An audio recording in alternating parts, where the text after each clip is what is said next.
கணுக்கான் வீட்டில் பொண்ணு கேட்குறாங்க. பையன் கவர்மெண்ட் உத்தியோகம். ஆனால் நான் பொண்ணை கொடுக்க மாட்டேன். குடியார பாவி, என் பேத்தி ஏனை கட்டிக்கலான்னு நினைக்கிற?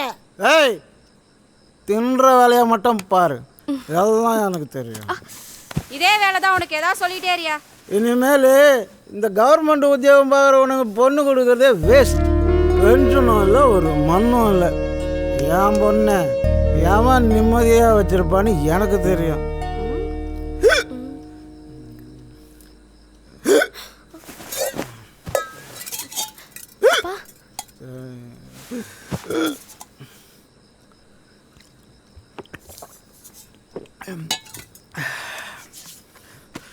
நீ கவலைப்படாதம்மா. ஃபாரினுக்கு போகிறவன் தான் உன் கழுத்தில் தாலி கட்டுவான். அப்பா சொல்கிறான்ல, நீ கவலைப்படாத.